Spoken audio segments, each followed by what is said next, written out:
Bismillahirrahmanirrahim. Assalamualaikum warahmatullahi wabarakatuh. Bismillah, alhamdulillah, wassalatu wassalamu ala rasulillah, wa la hawla wa la quwwata illa billahil aliyyil azim. Nawaitu ta'allum wa ta'lim wa tadhakkura wa tadhkir wa naf'a wal intifa'a wal ifadata wal istifadah wal hatha ala tamassuki bi kitabihi wa sunnati rasulillah sallallahu alaihi wasallam wa du'a ilal huda wa dalalata al khair ibtiqa wajhillah wa mardatihi wa qurbihi wa tawabihi subhanahu wa ta'ala. Santri-santri sekalian yang dirahmati Allah, sekarang ini pertemuan perdana untuk Ustadz menyampaikan kepada kalian secara utuh proses-proses pembelajaran kita dari pertemuan pertama nanti hingga akhir. Semoga Allah memberi kita umur panjang dan waktu yang berkah. Jadi Ustadz akan menyampaikan secara runut dalam pembelajaran ilmu akidah kita, khususnya dengan diktat atau kitab Khoridatul Bahiyah.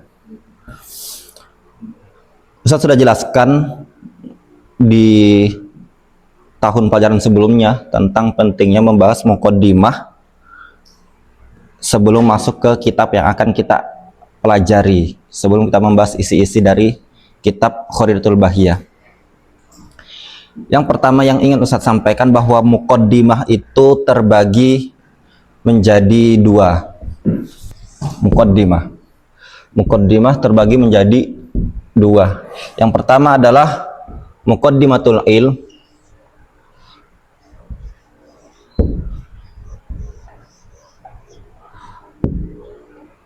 sama muqaddimatul kitab.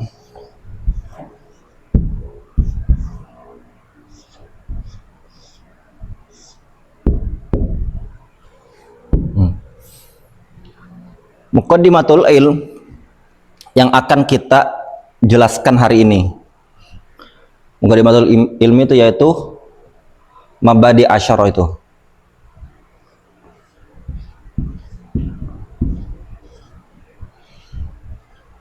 Mabadi asyara. Asyara berarti 10. Nanti berarti muqaddimatul ilm itu isinya ada beberapa, 10.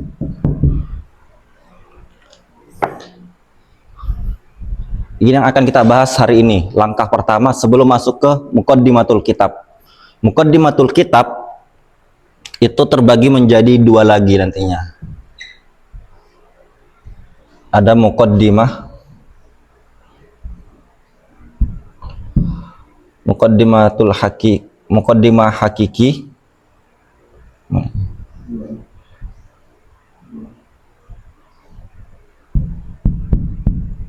Sama ada muqaddimah idofi.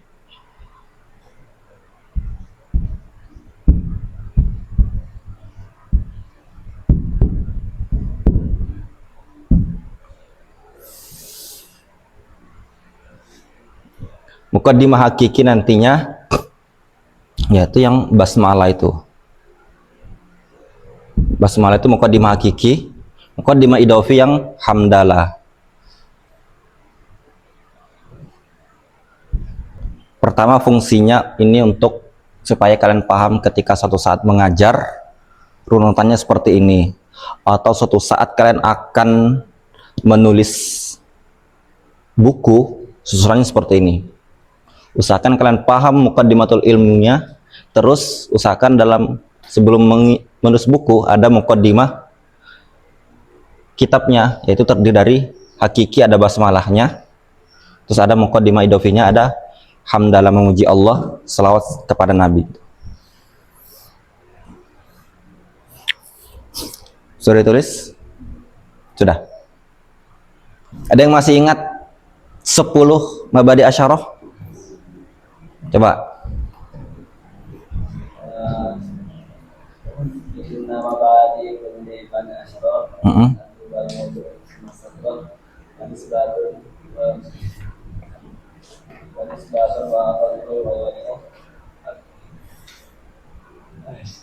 Lupa. Oke. Jadi ada sebuah syair yang ditulis oleh Al-Allamah Syekh Abu Irfan Muhammad bin Ali As-Sabban. 3 syair yang memuat tentang mabadi asyarah.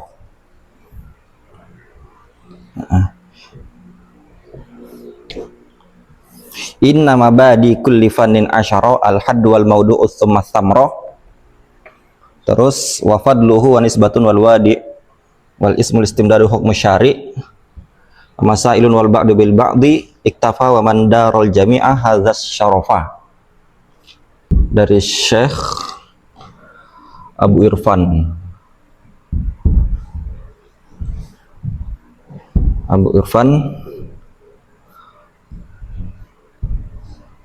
Muhammad bin Ali As-Sabban. Inna badi kulli fannin asyra al-haddu 1 wal maudu'u 2 tsumma thamra 3 wa fadluhu 4 anisbatun 5 wal wadi 6 wal ismu 7 wal istimdad 8 hukmu syari 9 masailun 10.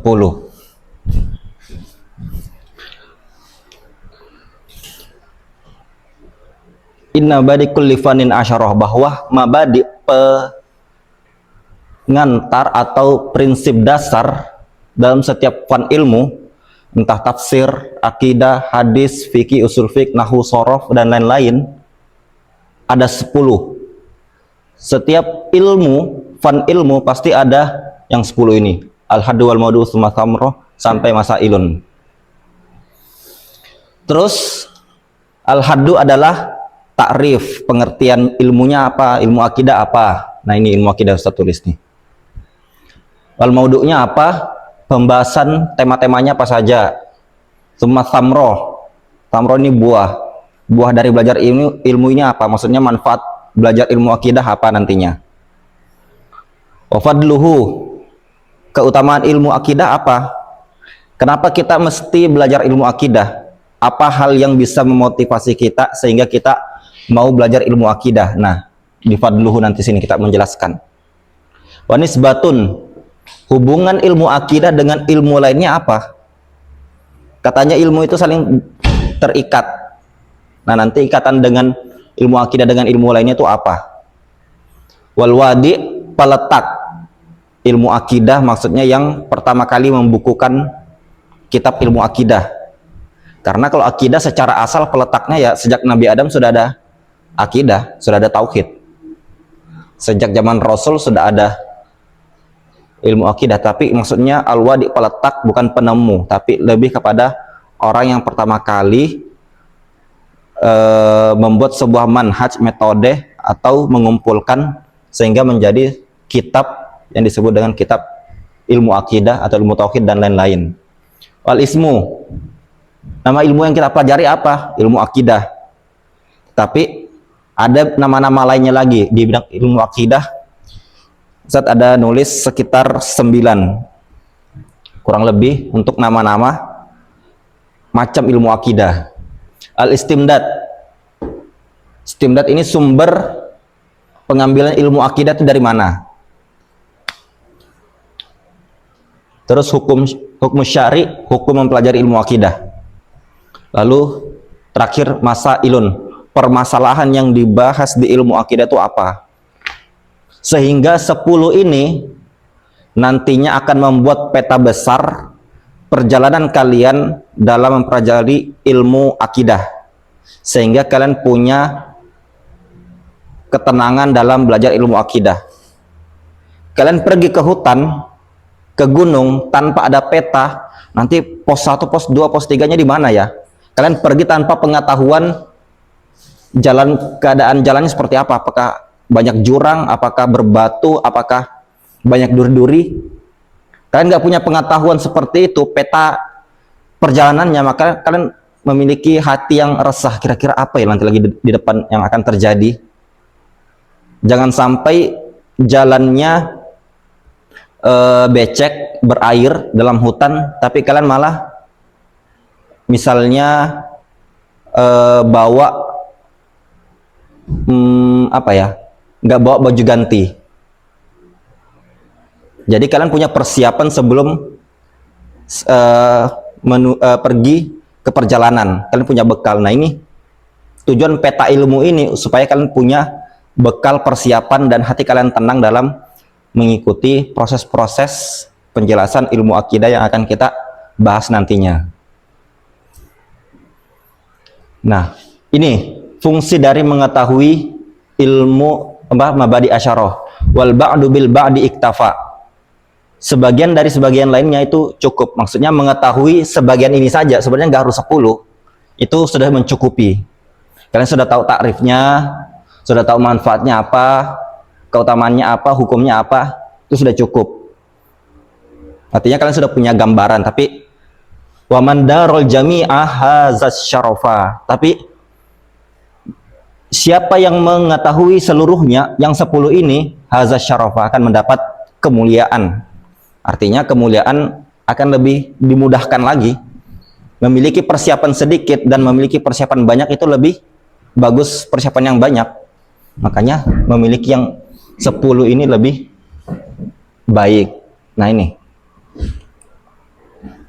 nanti kita belajar ilmu adab, akhlak, ada mabadi asyarahnya juga. Apa pengertian ilmu adab? Apa hukum belajar ilmu adab? Apa istimdadnya, hukumnya apa, masalah-masalah dalam ilmu adab apa aja. Nah, seperti itu.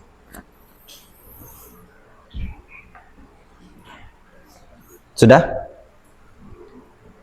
Saya hapus ya. Sekarang kita membahas tentang takrif pengertian ilmu tauhid.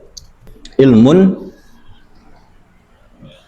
yuqtadaru bihi isbatul aqaid ad-diniyah muktasabun min adillatiha al-yaqiniyah. Jadi ilmu tauhid ini adalah ilmu yang dengan ilmu tersebut kita akan mampu menguasai, mengetahui isbatul aqaid, penetapan atau menetapkan sebuah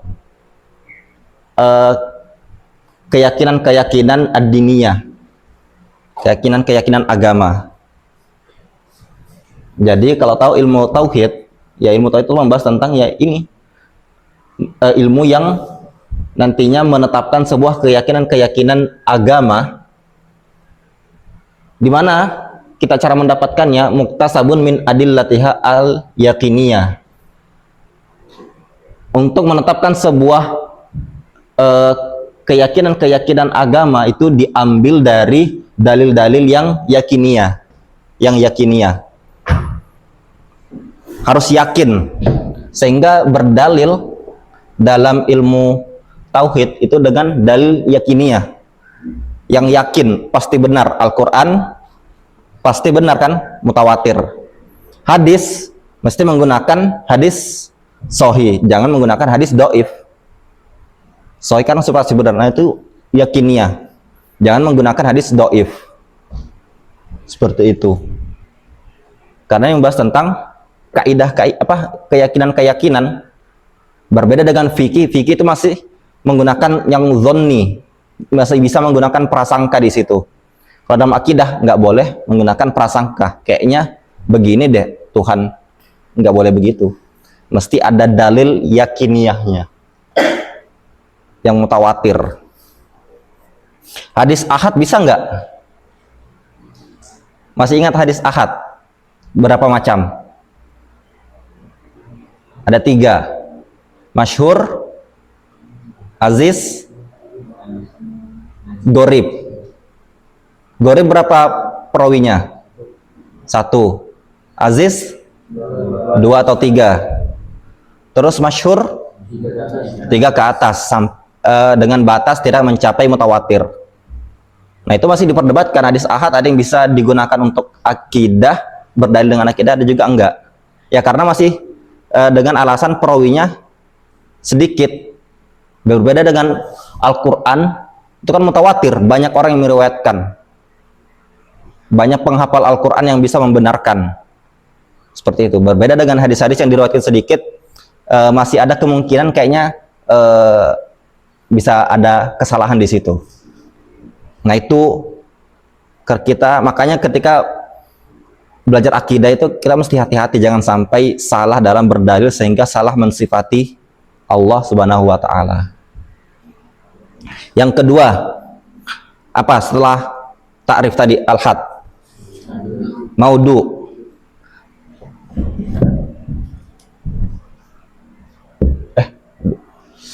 Tuh, dua.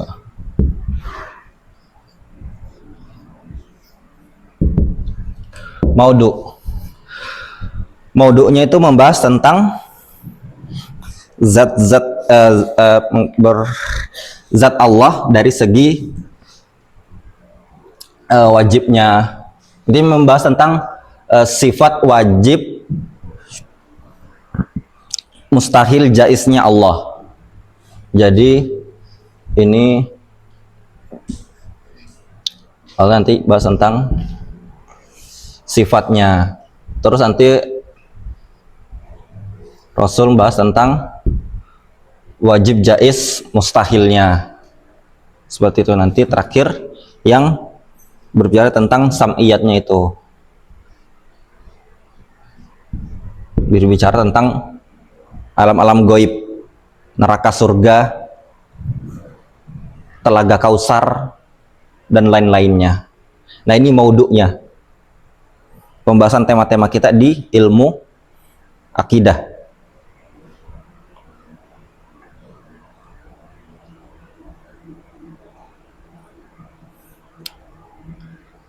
Setelah maudu apa? Samroh. Manfaat, buah manis dari belajar ilmu akidah, sehingga dengan itu kalian punya tujuan lebih belajar ilmu akidah. Yang pertama adalah yang dikatakan oleh Imam Baijuri, manfaat belajar ilmu tauhid adalah mengetahui Allah dan Rasulnya dengan sifat-sifat yang benar dan dengan dalil-dalil yang benar juga, dengan dalil-dalil yang yakin. Jadi dengan kita mengetahui Allah, mengetahui Rasulnya, mengetahui sifat-sifatnya beserta dalil-dalilnya yang benar. Benar sifatnya tapi dalilnya salah, nah itu masih salah. Mesti benar sifatnya dan juga benar dalilnya. Dan manfaat yang lain juga ya mendapatkan kebahagiaan yang abadi. Mendapatkan kebahagiaan yang abadi maksudnya ya dengan keyakinan kalian yang benar, kan berkeyakinan Islam, sehingga nanti ketika di akhirat mendapatkan kehidupan abadi yang bahagia, bukan sengsara dari neraka. Seperti itu. Terus membuat aturan kehidupan itu menjadi adil. Membuat adil, nanti saya jelaskan. Dan membuat juga interaksi kita yaitu menjadi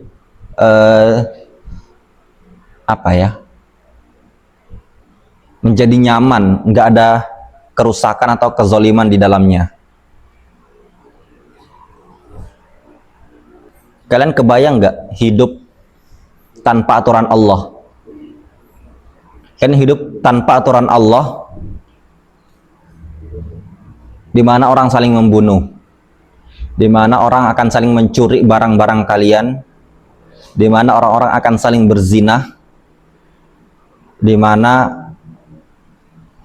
orang-orang akan saling menyembah batu akibat dari nggak belajar akidah. Karena begini, ada namanya maqasidus syariah.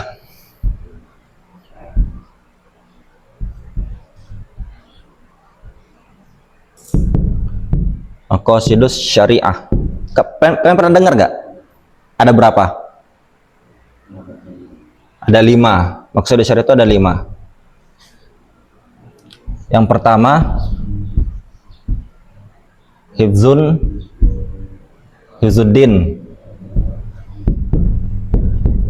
Yang kedua, hifzun nafas. Yang ketiga, hifzul akal dulu.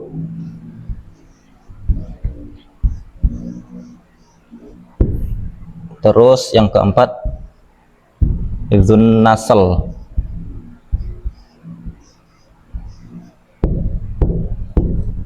Yang kelima, hifzul mal.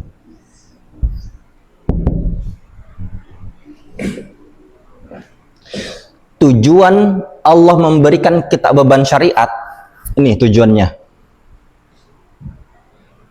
Kenapa Allah melarang kita menyembah berhala? Tujuannya apa nih? Tujuannya karena Allah ingin menjaga agama kita. Kira-kira kenapa Allah melarang seorang perempuan muslimah menikah dengan lelaki yang kafir? Ini tujuannya nih, hifzuddin. Bisa jadi nanti suami kalian yang kafir melarang kalian sholat, melarang kalian puasa. Bisa nggak perempuan puasa sunnah tanpa izin suami? Nggak boleh nih, hifzuddin. Karena laki-laki itu pemimpin dalam keluarga, sehingga jangan menikah dengan lelaki kafir karena ingin menjaga agama kalian. Kenapa kita dilarang membunuh? Kalau membunuh ada hukumannya. Nih, hifzun nafas. Supaya kalian tidak saling membunuh. Ya ayyuhalladzina amanu kutiba alaikumul qisasu fil qatlah. Bagi yang membunuh akan dikisos. Walakum fil qisasi hayatun. Dan di dalam kisos itu ada kehidupan. Apa maksudnya? Padahal kisos itu kan membunuh orang. Orang membunuh, terus balasannya dikisos, dibunuh lagi. Tapi kenapa ayat Al-Quran walakum fil qisasi hayatun? Dalam kisos justru ada kehidupan. Karena kalau nggak ada hukuman kisos, otomatis orang akan semena-mena lagi saling membunuh. Sudah, membunuh nggak ada hukumannya kok. Paling membunuh hukumannya cuma 1 tahun penjara, cuma denda 100 juta misalnya. Sudah, orang masih kayak gampang lah, bunuh aja sih ini, aku kaya. Maka walakum fil qisasi haya, dalam kisos itu ada kehidupan.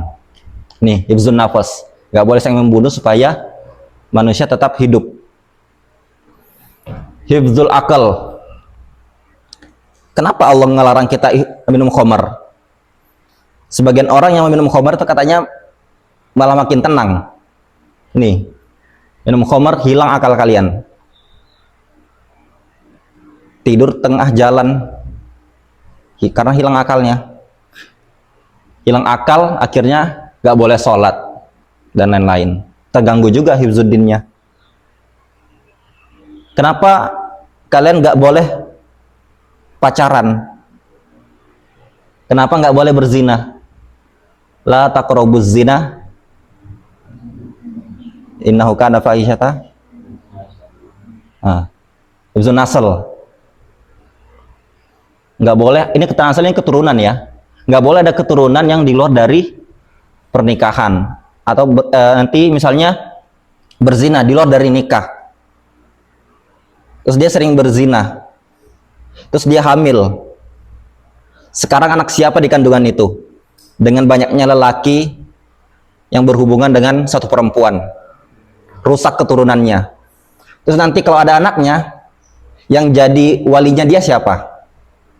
Kan kita nggak tahu orang tuanya. Air mani siapa, sperma siapa yang membuahi rahimnya. Nih, hifzun nasl. Makanya Allah melarang. Kenapa dilarang pacaran? Karena mendekati zina itu salah satu pintu menuju rusaknya sebuah keturunan. Seperti itu. Kenapa Allah melarang mencuri? Hifzul mal. Kenapa Allah melarang riba? Hifzul mal. Si Jaya minjam duit 100.000 ke Syahrun. Terus kata Jaya, besok aku kembalikan ya. Terus kata Syahrun, iya besok kembalikan, tapi kembalikan 200.000. Riba tuh. Riba tuh artinya tambahan. Harusnya 100 dikembalikan, dinaikin 200.000. Nih, hifzul mal, supaya nggak terzolimi. Tujuan dari maqasidus syariah. Nah, salah satu buah dari belajar ilmu akidah, kalian mengenal Tuhan, akhirnya kalian tahu, oh, lalu juga Allah juga menetapkan sebuah tujuan-tujuan syariat supaya tidak saling membunuh. Orang yang tidak bertuhan tidak akan peduli dengan ini. Abdullah, apa sih itu Tuhan? Misalnya, dikasih tahu, iya, nggak boleh saling membunuh begini. Allah tuh nyuruh kita nggak boleh membunuh. Yang meremehkan Tuhan, ya sudah, apalagi aturan-aturannya. Dengan kalian yakin kepada Allah, maka keyakinan kalian menegakkan apa dari maqasidus syariah ini juga lebih kuat lagi, karena akan lebih takut membunuh, takut mencuri, takut berzina, takut minum khamar, takut menyembah pohon-pohon. Kalian naik ke gunung bawa sesajen tuh, kalian takut judi, judol, zulmal itu ya, supaya kalian berpegang dengan syariat. Tujuan dari belajar akidah. Yang selanjutnya setelah samarah apa? Fadluhu. Apa? Fadlu itu berapa sih ke 5 ya?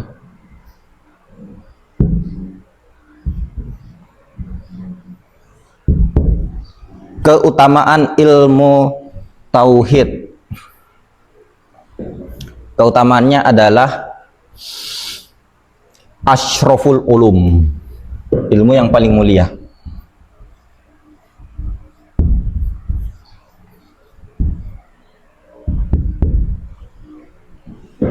Kenapa dia paling mulia?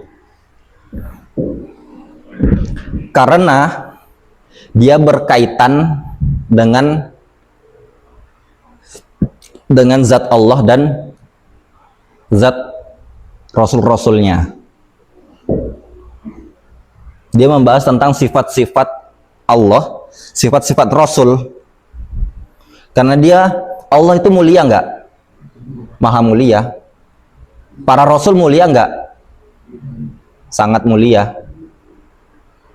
Sesuatu yang berkaitan dengan hal yang mulia, maka dia menjadi mulia juga. Karena ilmu tauhid membahas tentang zat yang mulia, maka ilmunya juga yang membahas tentang itu menjadi asyraful ulum.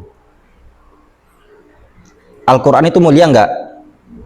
Yang menghafalnya jadi mulia. Ramadan bulan yang mulia nggak? Iya. Seperti itu. Kalau kata ulama gini, al-muta'alliq yashrafu bisyarafil muta'allaq. Sesuatu yang berkaitan, nih, ini maksudnya ilmu akidah di sini ya.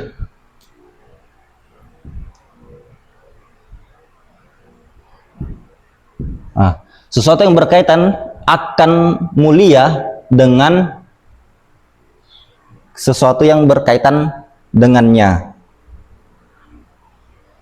Di sini berarti Allah, Rasul.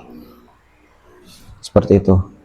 Sesuatu yang berkaitan atau memiliki hubungan menjadi mulia karena kemuliaan sesuatu yang menjadi tempat keterkaitannya. Kalian senang nggak ngikutin Ustadz Abdul Somad? Kalian berdiri di sampingnya, senang kan? Dipandang sama orang, wih, ini pasti muridnya Ustadz Abdul Somad nih. Terus datang siapa biasanya orang jahat, preman lah, premannya Rawa Indah, siapalah. Kalian suka dekat dengannya, pasti orang akan mengira, ini pasti anak buahnya preman nih. Senang nggak kalian? Karena kalian dikaitkan dengan preman. Coba kalian dikaitkan dengan Ustaz Abdul Somad, jadi mulia kan? Nah ini, kenapa ilmu akidah itu mulia? Karena dia dikaitkan dengan Allah dan Rasulnya. Kenapa penghafal Quran mulia? Karena dikaitkan dengan Al-Quran yang mulia, gitu. Makanya itu al-insan ibnu bi'atihi, manusia itu anak dari lingkungannya. Pilih lingkungan yang baik supaya kalian menjadi manusia yang baik. Terus yang selanjutnya yaitu nisbah. 6 ya. 1, 2, oh iya ini keempat. Kelima apa? Nisbah kan?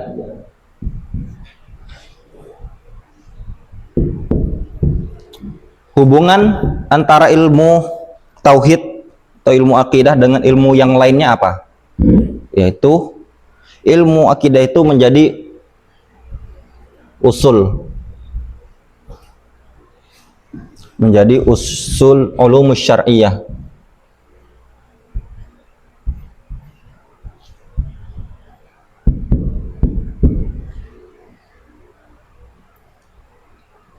Menjadi dasar.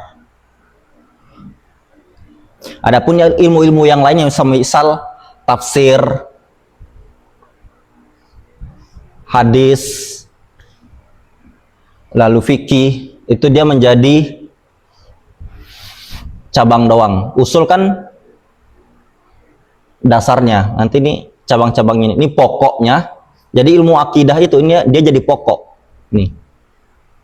Sementara yang kayak hadis, tafsir, terus fikih, itu dia aja menjadi furu aja, cabang-cabang. Ini pokoknya nih, pokok ilmu dari ilmu syariat ini nih. Makanya dinamakan usulul ulumus syar'iyah. Pokok dari ilmu-ilmu syariat. Sementara yang lain itu menjadi far'un doang, cabang.